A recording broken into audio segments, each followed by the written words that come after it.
Overall, the games happened on Tuesday. We got 7 games total. Let's get into it. The first game is Phoenix Suns beating the Cleveland Cavaliers in overtime, but they won by 16 points. I guess a lot of free throws in the end. Cavs, they just couldn't do anything in overtime. Phoenix Suns, they regained their first in the Western Conference. They have the exact same record, but they have the tiebreaker over the Jazz. Mikhail Bridges, great. 22 points, 3 steals, 3 blocks, 5 rebounds for us. This is what we want to see. Mikhail Bridges mainly getting the steal numbers. In the last month, guess where his ranking is? 31st ranked player. 1.5 steals and 0.9 blocks after this game. Shooting 55%, that's obviously too high. In category leagues, guys like this, their ranking is going to be super high. Like I remember a couple years ago, Jeremy Lamb, top 50 player, but his best contributing category is actually turnovers. So he's barely, even for all the other categories, and because he doesn't turn the ball over. Same thing with Mikhail Bridges, 0.6 turnovers a game playing 34 minutes. If you have him next year, remember you got to pound assist. You have to pound assist. Everything else looks okay. He doesn't get a lot of rebounds either, but give you some points. He'll average 13 points because he's playing 35 plus minutes. Next year, maybe, who knows, he'll be even better. His rankings will be super high, like I talked about many times. A big reason is his turnovers. Next season, I probably would not draft him in the top 50 just because his counting stats is so little. His best category is steals, and you can probably get a lot of guys off the waiver wire for steals.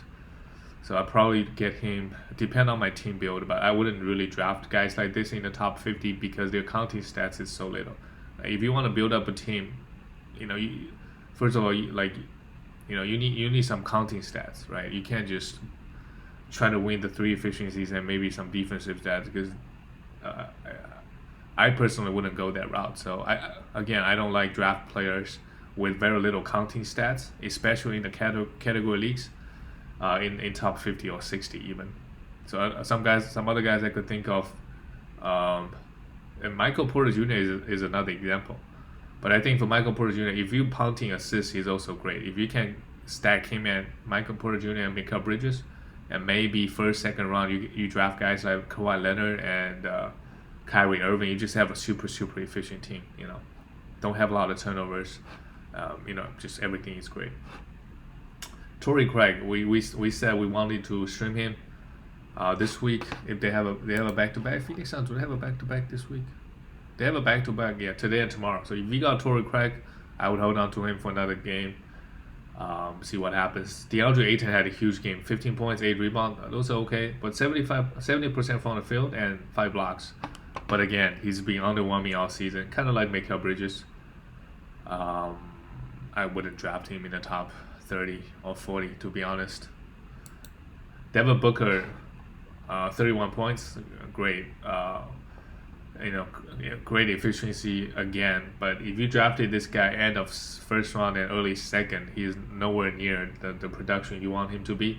He give us good points, but not even a lot of threes. Like he doesn't make that many threes, and he doesn't get this season his assist numbers has because Chris Paul got 16. Man, Chris Paul had a huge game. I'll talk about him. We'll just talk about him now. 23 points, 16. What else do you want from him? 4 steals and 2 blocks. 6 rebounds. 5 for 5, efficient everywhere, made 2 threes. Chris Paul has been, insane all season. We know if he's healthy, he'll be a top 25 guy. 10th ranked player in the last month. 17 points, 9 assists. 1.5 steals, 50% from the field, 95% from the free throw. I can't say enough about this guy. And Cameron Johnson came off the bench, took some of the Torrey Craig minutes, maybe played in overtime as well. But they have a back-to-back today and tomorrow. If you wanted threes, maybe you could have streamed him Tuesday, but now it's too late.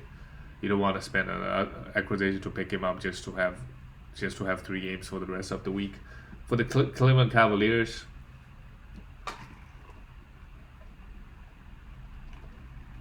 Sadie Osman, we talked about him. If Darius Garland continues to be out, we know he'll he'll get some huge minutes and he'll get some opportunities. Had an okay game here. I think I'll be okay streaming him for some points and assists mainly. But just be careful his efficiencies. The Cavaliers, yeah, they also have a back-to-back. So if you haven't got him, maybe it's too late to pick him up. You wanted to pick him up before their back-to-backs. Kevin Love, still playing, 2 for 10, had 1 3, 11 rebounds. If you want rebounds, threes, and free throws, you could have Kevin Love. But the production is pretty, I don't think he's trying that hard, as we all know. What's the point? Jared Allen, I don't know why would they even play him. I guess he's healthy. It's hard not to play a healthy guy. Jared Allen played 37 minutes, great game, 8 rebounds, good efficiency from the field, 5 assists, even stealing a block, 17 points. But he has not been good in the last month. Mainly the block numbers is you want to see him block 2 shots a game. He has not been doing that. 85th ranked player, 0.9 blocks. I don't know what's going on with him in the last month. But 14 points and 10 rebounds sounds right. Everything else, 66% from the field is good. I think it's just the blocks. If he's getting 2 blocks a game, that's top 50 for sure. Isaac Okoro went off, scored a career high, but we know this is one game. He's not going to do it again. Colin Sexton, great. 29 points, 7 rebounds, and 7 assists. 5 turnovers, obviously that sounds good. But this season, other than the scoring, we know he's going to average 23, 24 points a game.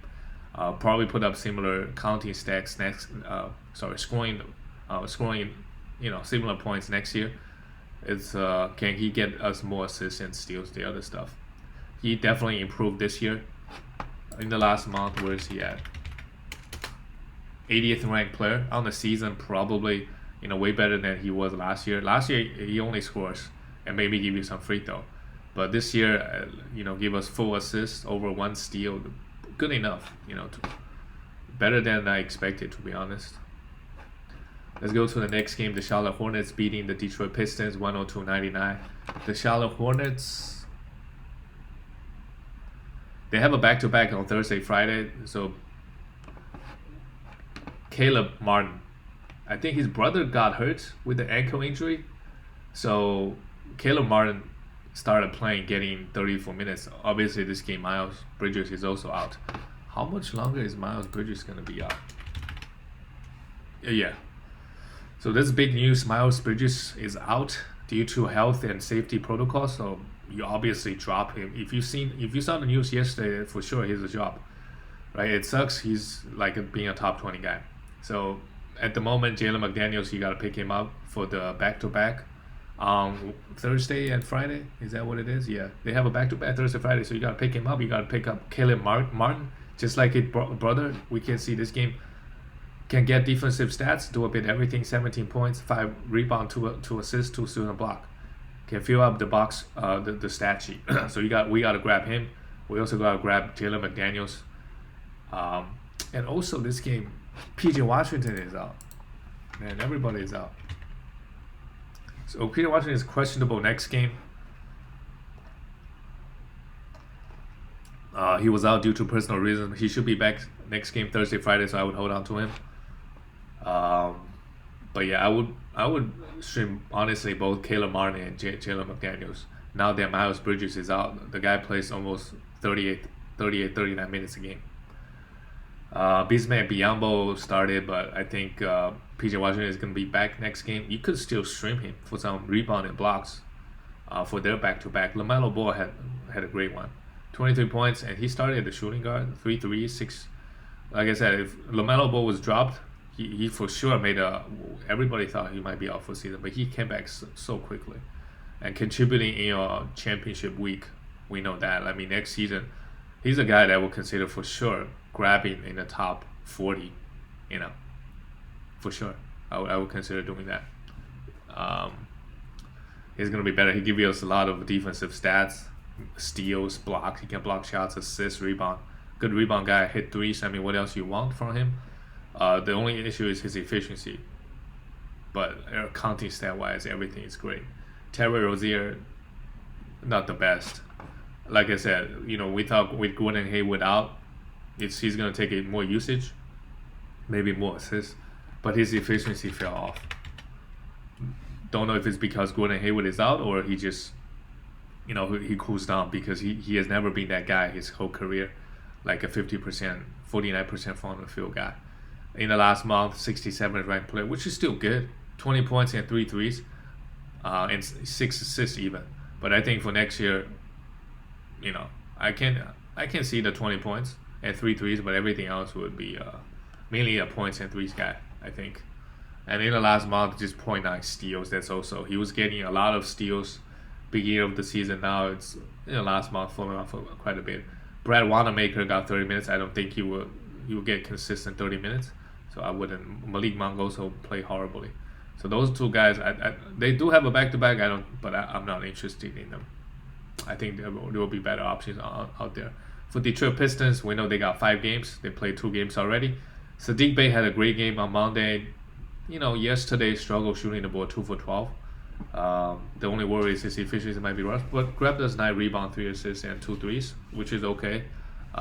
He had a 5-game week, so you cannot leave him on the waiver wire. Isaiah Stewart, Sekou Doumbouya played 34 minutes, but we're not interested in him, even though they have 5 games. Guy doesn't really contribute much in fantasy and played 34 minutes, but I don't trust it. Isaiah Stewart had a horrible game. He played pretty well the other Monday as well, but 7 rebounds, obviously a hold. If he gets 25 to 30 minutes, they still have 3 more games. For sure, Diallo went off. Diallo is the one went off. 35 points. It looks really, really good, but we know next game he might start and play 20 minutes. Who knows? We don't know. And surprisingly, Killian Hayes played the back-to-back. That's great if you picked him up. They have 3, like I said, they have 3 more games. And look at the assist numbers. Obviously, 4 points is bad efficiency everywhere, but 5 rebounds, 7 assists, and steal and block is good enough. I think good enough production. And Frank Jackson, I don't really like him. I know they have 5 games this week, but the business is really up and down. Now that Killian Hayes is playing, and now we have Corey Joseph is out. I mean, just the Detroit. I think the safest bet is Sadiq Bey and Isaiah Stewart. And now that Killian Hayes is playing 2 back-to-back, if he's out there on the waiver wire, for sure I would pick him up on Thursday. Because from Thursday to Sunday, 4 games, we got 4 days, we got 3 games, especially if you need assists and steals. He's been really, really good in those two categories. Let's go to the next game. The Brooklyn Nets losing, another loss for the Nets to the Milwaukee Bucks. They lost to them twice in the last 4 days. Kevin Durant played 40 minutes, great. I mean, he came back at the perfect time, playoff. If you somehow made it to the playoffs without KD, great. It's paying off. 9 rebounds, 6 assists, a steal and 2 blocks. I thought they're gonna at least, not give KD 40 minutes. I thought they're gonna give him sub 30 pretty much. The Nets, they are fighting for that first spot, but now they lost to Milwaukee twice. They are 1.5 games out of the first seed. So that might be a little bit tough. And they have, how many games? They play 66 games, so they have 6 games left to make up for their 1.5 games. They're 1.5 games behind, so they basically need to win every single game. But it's okay. I mean, the second seed, they just got to go through the Bucks to make it to the Eastern Finals. Maybe play the Sixers. KD great. Jeff Green, high minutes. The Brooklyn Nets, they don't have a good schedule. I would be okay dropping Jeff Green, especially if he doesn't give you what you need. Really, the man give you some efficiency and some threes and a little bit of points and rebound, but all those categories in very, very little volume. DeAndre Jordan got his 15 minutes. I wouldn't really touch DeAndre. It's just very risky. One game he could play 20, one game he could just not play. Right? Same thing with Nicholas Claxton. At this point, there's no point taking a flyer on him. Need productions now, so I wouldn't really touch any of the Nets big men. Blake Griffin actually played 27 minutes, but he's not doing anything.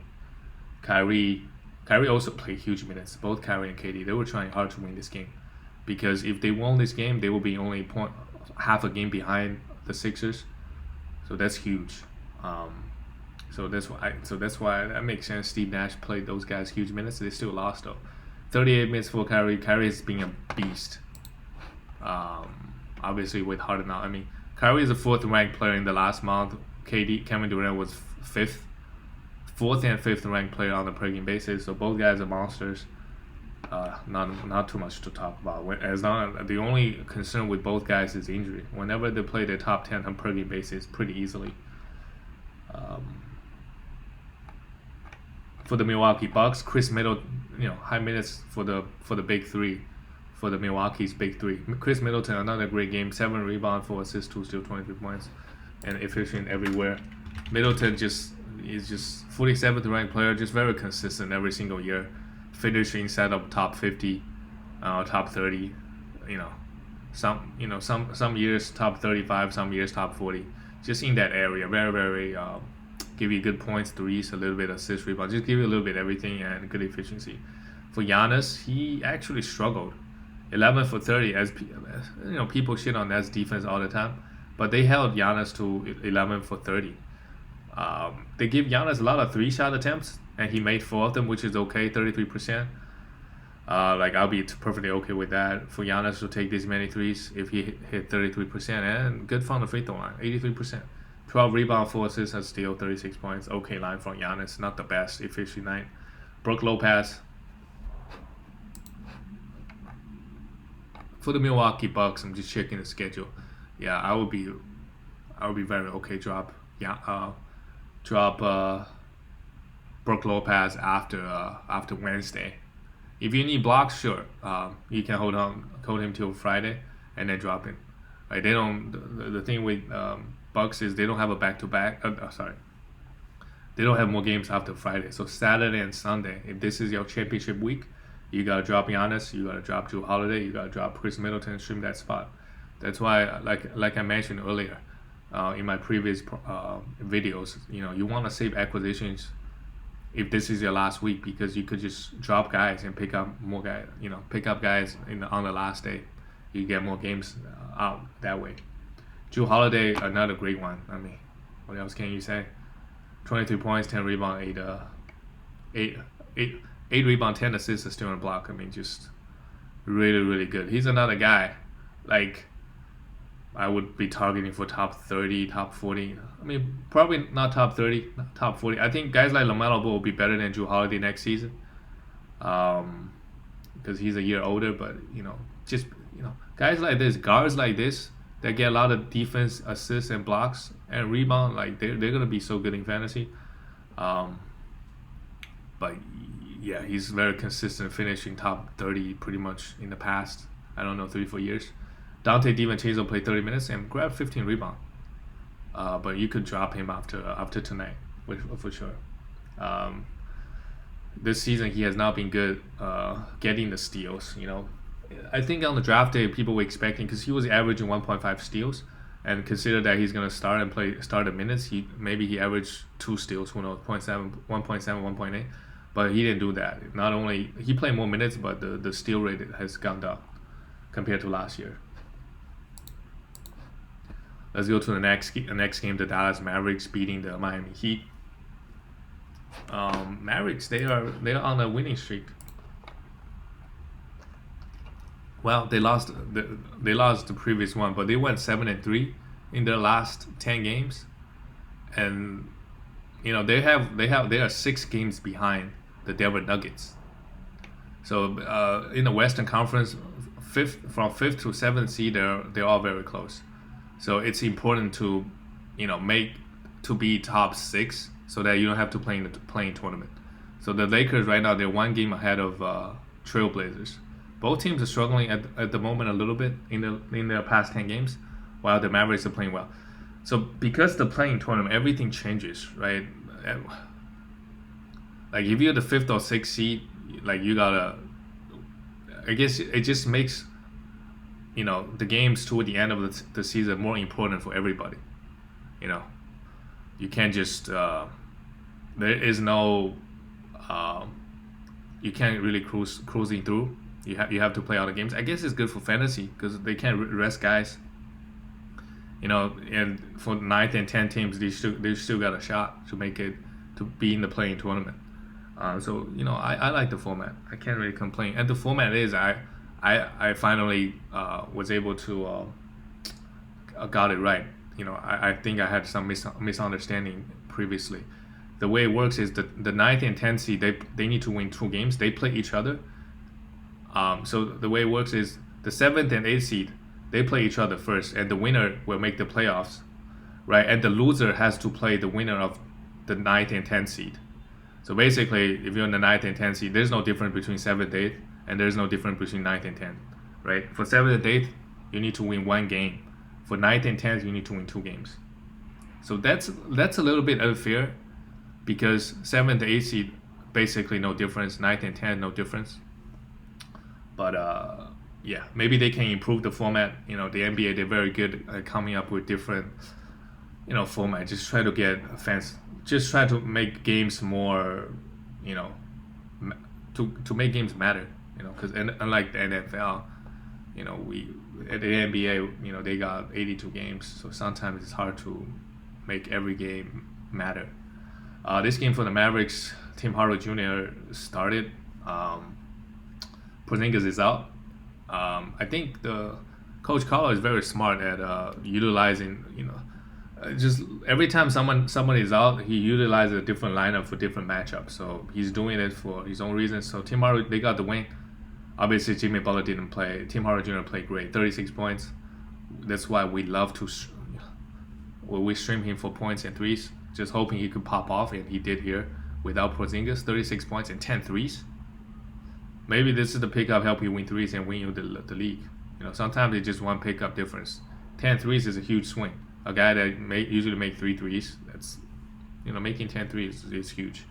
Dorian Finney-Smith also shot the ball really well, 12 points, a block, and nothing else.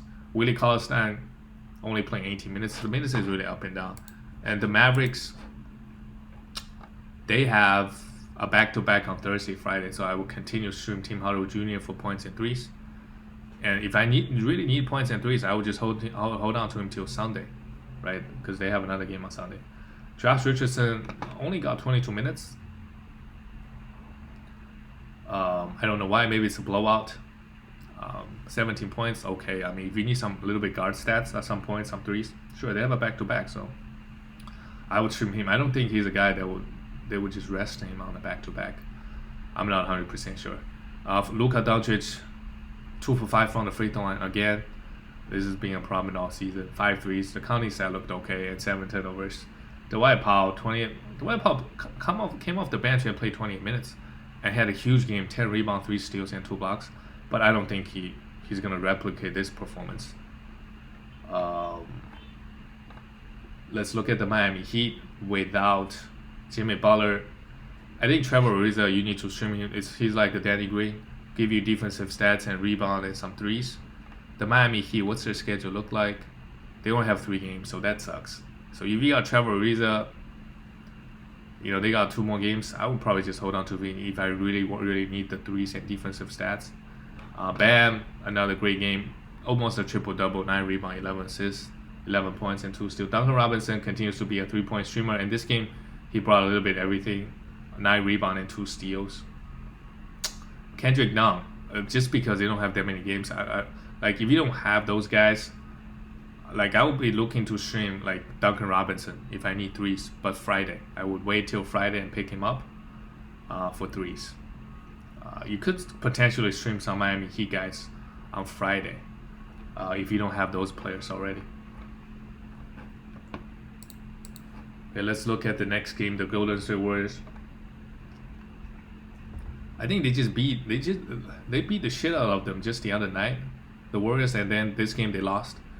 Curry feels like he's gonna be the scoring champ. Beal was playing really well beginning of the season, but he had some injuries in and out of the lineup. But Curry, had it going. He took 31 shots. He's going for the scoring title.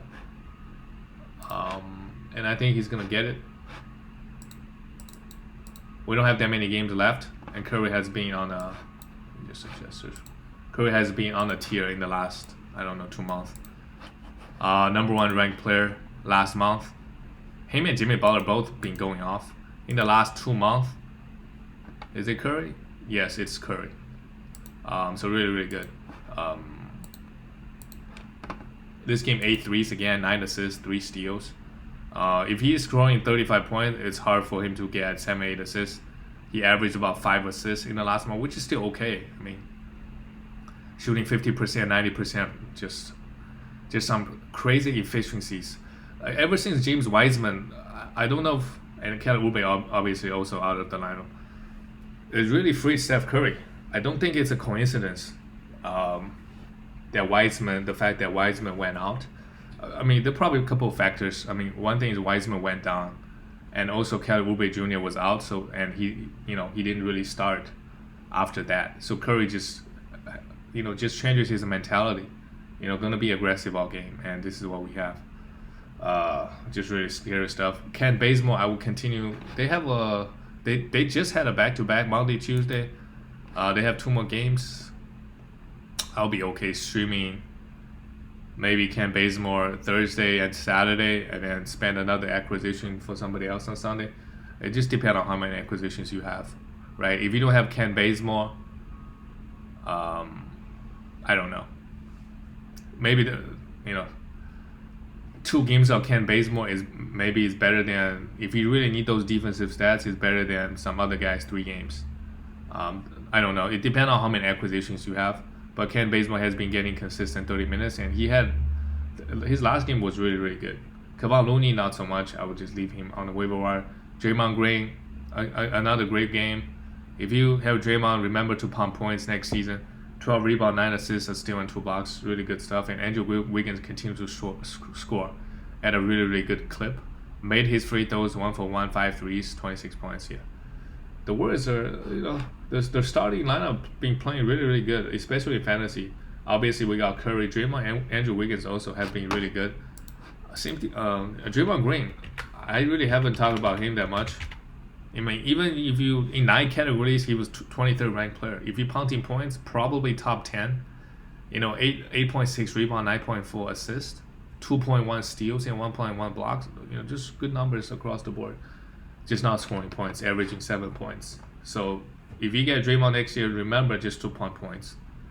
Because you're probably going to draft him in the top 50s, and pretty much all the other guys in the top 50, they will score more than 7 points. It's just hard to make up the points difference if you draft a guy that early, right? For New Orleans Pelicans, Brandon Ingram did not play the best. They still got the win, pretty empty, but had 2 steals, 3 threes. Zion Williamson, 23, 12 rebound is good for steals. A good game from Zion, and 7 for 8 from the free throw line. But I think next year we gotta pound free throws with this guy, just to be safe. Steven Adams had 8 rebounds. Or Hernan Gomez, you could streaming him. They had a back-to-back Monday and Tuesday. You could probably drop a lot of the Pelican guys after Tuesday, because they don't have another game for two nights. So basically, they have 2 games in the next 5 days. I think you can do better. Lonzo Ball again went off. He struggled shooting the basketball the other night against the Warriors, but he did everything else. I remember this game, he only had 4 assists and a steal, 6 rebounds, but he did the scoring, 33 points, the most on the team. Wow, the fact that he took 23 shots is really surprising. To me, that means he's looking for his shot. He took 13 threes, made 7 of them. That's also huge. So really, really big game from him. And Eric Bledsoe had had an okay game. Took 5 rebounds, 4 assists, 14 points is good. But he's just very inconsistent. And the fact that they only have 2 games next 5 games, 5 days, I would not be anywhere near him. The next game, the 2 teams are out of the playoffs. The Sacramento Kings versus Oklahoma City. Harkless. What's Kings' schedule look like the rest of the week? Yeah, they have the right thing to do is you stream a guy before Tuesday, because they have a back-to-back Tuesday and Thursday. Again, they still have 3 games left this week, so the guy that I want to stream is Delon Wright. Right, Harkless for sure. You could stream him for defensive stats, but Delon, my God, this is what Delon Wright can do: 10 rebound, 8 assists, 4 steals, and 4 blocks. This is obviously one of his. We know he can get steals and assists. We know he can get a little bit blocks, but the fact that he grabbed 10 rebounds, 4 blocks, maybe Delon Wright is the guy that could help you win the league. Honestly, really, really scary stuff. And he's gonna be scary until De'Aaron Fox comes back. De'Aaron Fox might I don't know when he will be back. Maybe he misses another few games. So that's really, really good value right there, Scary stuff. Terence Davis also played 31 minutes. He's also a guy that could do a bit of everything. Had 18 points and 3 threes. But obviously we want to prioritize Dion, right, with him, ahead of him. Buddy Hield played also well, 5 threes, 18 points, and 11 rebounds even. Buddy Hield is a guy that's exclusively mainly give you threes and a little bit points. He's been pretty underwhelming this season. Struggle shooting the basketball. But in the last month, let's see. In the last month, he's actually been really good. 34th ranked player. Still only shooting 44%, which is good for his standard. Making 4 threes, this is what he can do. 17 points, he could even do better, to be honest. But 1.1 steals and 0.8 blocks. If Buddy Hield just can do a little bit everything else, he could easily be a top 50 player. I think he has a good upside. Next season, I'll probably take him in the, 60, 70th range. Probably won't take this guy in the top 50. But give you such a good sources of threes. But again, like threes is something that there's a lot of 3-point specialists out there, like Duncan Robinson, Tim Hardaway Jr. Those 2 guys, for sure next season they'll make close to 3 threes a game. And other than threes, they don't give you anything else. That's the worry with the 3-point specialists is you can find them on the waiver wire. Same thing with steals. I think you can find steals guys off the waiver wire, pretty easily. Rashawn Holmes, 13 points, and a block, did not have the best game. And Marvin Bagley, if you want, he had a huge game last time. This game, the minutes is still high. So if you need points and rebounds, and don't care about the free throws, I'll be okay streaming him. Before today, probably. But Delon Wright is a must roster. The fact that this line looks just looks so good. For Oklahoma City, Pokusevski, is gonna be out for a while, and Oklahoma City, I would be potentially start looking to pick up guys on Thursday, because they have a back-to-back Saturday and Sunday. If I don't care about the efficiencies, but Darius Bazley again brought the counting stats: 24 points and 11 rebounds, 3 threes, but bad everything else. I don't know how he consistently shoots sub 40%. Maybe he's just not good, but at the moment he has good enough usage. I would okay streaming him if I don't care about the efficiency and 1 points and rebound. And a little bit threes as well. Isaiah Roby, with Pokusevski out, he could also be streamed. You could get 3 games out of him in the last 4 days. Same thing with Moses Brown. Again, he's a rebound monster. He got 30 minutes. Sometimes he gets 15, sometimes he gets 30. But if we're gonna average it out, he should grab you 8-9 rebound a game. Last month, 160. Outside of 150, but he gave you rebound. This is the only thing. He gave you a little bit blocks, but he mainly gave you rebound. So realistically, he could give you 30 rebound. If you start streaming him Thursday, that could be huge, right? But everything else is non-existent. Lou Dort, 3 for 16, yeah. People were streaming him for points, which is understandable because he's been scoring a bunch and he took 16 shots again. There's just nobody around to take those shots. So Darius Bazley and Lou Dort, you would expect them to take a chunk of shots and bad efficiency. With bad efficiency, oh my God, Theo Maledon, another 2 for 10. He's got to be. Is he even ranked, Theo Maledon? Yeah, he's not even ranked because he's bad efficient. His efficiency is really, really bad and no counting stats either. So I would just leave him on the waiver wire.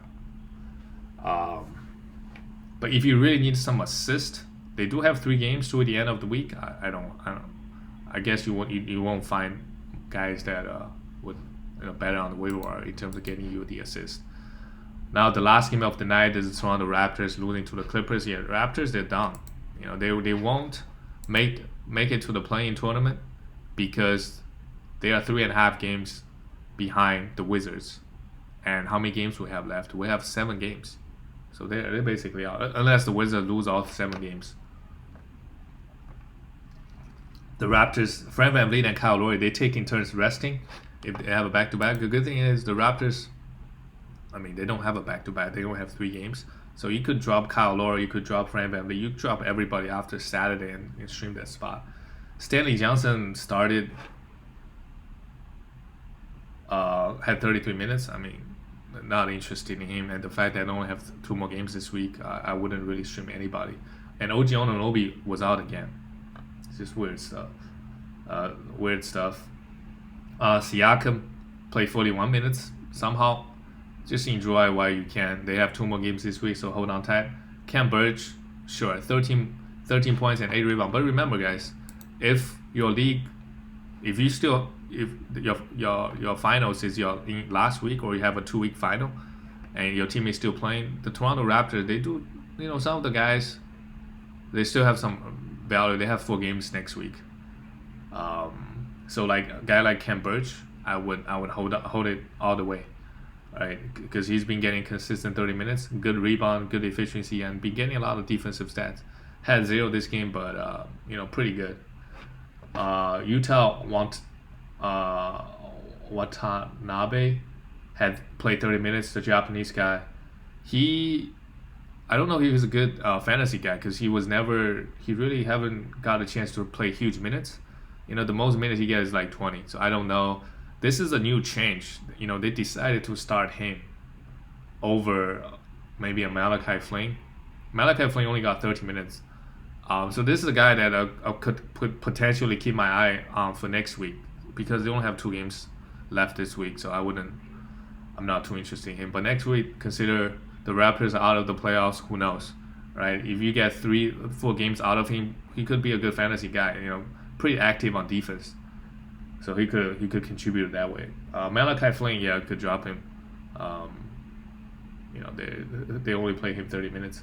Fred VanVleet, also a huge game. 41 minutes, 27 points, 13 assists, 2 rebounds, 5 threes, 2 steals and block. Fred VanVleet in the last month has been pretty underwhelming. He was hurt. He had a hip injury. Next season, I think if you're punting field goals, for sure you could take him toward the end of the second round. If he punting field goal, he give you everything, points, threes, assists, steals. I mean, just everything. So if you're gonna take him there, I would think about punting field goal, because he's throughout his entire career, he's a low 40s guy, efficiency wise on high volume. So yeah, like everything else, he's really good, really good. And for the Clippers, Kawhi Leonard is playing. The fact that he only takes 6 shots, not very good. And the Clippers, they don't have a good playoff. Oh, they have a 4-game week next week, but we're just talking about this week. They only have 3 games, and if this is your last week, it sucks, because you cannot drop Kawhi Leonard, because they have a game on Sunday. So they have a game on Thursday and then another game on Sunday. They have 2 games left in the next 5, and you can't really do anything with their roster spot, because Kawhi and PG, they're too good to drop. They got a game on Sunday, so you gotta keep them. Kawhi Leonard, I don't know. The fact that he only took 6 shots, just not aggressive. I don't know. 6 for 6, 3 rebounds, 5 assists. Disappointing for Kawhi Leonard. In the last month, how is Kawhi? 44th ranked player. Oh my God, he played 6 games and only had 0.2 steals. That is really surprising. Say he basically had 1 steal in the 6 games. What the hell? He should be averaging 2 steals. So obviously he's not healthy. So it sucks. Like, he's not 100% at the most important time. But what else can you do? Marcus Morris went off again. 4 threes, 22 points. If they have more games, I would definitely consider streaming Marcus Morris, but they don't. The volume of games is not enough. So same thing with Zubac. If they have more games, like I would be more than happy to stream him, but they just don't have enough. He also had a pretty okay game, 8 rebound. But I think I'm pretty wrong about him. I thought he's gonna, because Serge Ibaka was out for so long, that I thought maybe Zubac would come in, be that efficient center, but he hasn't done anything. He was doing good stuff he was putting up like 8 rebounds and 10 points with great efficiency and around 1 block in just 20 minutes. But playing 30 minutes didn't really help his value all that much. In the last month, he's not even ranked, and he's a pretty efficient guy. So and the fact that they only have 2 games left, I would just leave him on the waiver wire. Maybe I would take a look at him on Sunday if I really need some rebound. Paul George, 22 points, pretty good game. Not the best. Sorry, 22 points, 9 rebounds, 2 threes, a block. But in the last month, Paul George has been really good. 12th ranked player in the last month. Majority of it was without Kawhi Leonard. Reggie Jackson, okay, but none of the Clipper guys are interested at all. They do have 4 games next week, and for that back-to-back, I imagine Kawhi and Paul George to sit. They really don't have much to play for. They're not gonna be. It's basically for seeding either the 3rd or the 5th seed.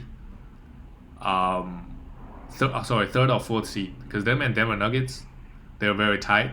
They're not gonna make up. They're not gonna catch up to the Jazz.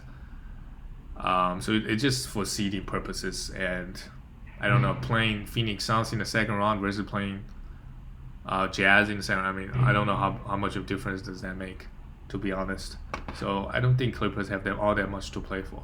So I'll be worried about Paul George and Kawhi Leonard. Realistically, they might only play 3 games. Who knows? Maybe 2. We will see. They're a team that have nothing to play for. Same thing with Denver Nuggets. I mean, how much do they have to play for? Not much. Really. They pretty much locked in the 3rd and 4th seed, and maybe one thing they want to do is they want to now play the Lakers. Yeah, that's it for all the games. I'll see you guys tomorrow.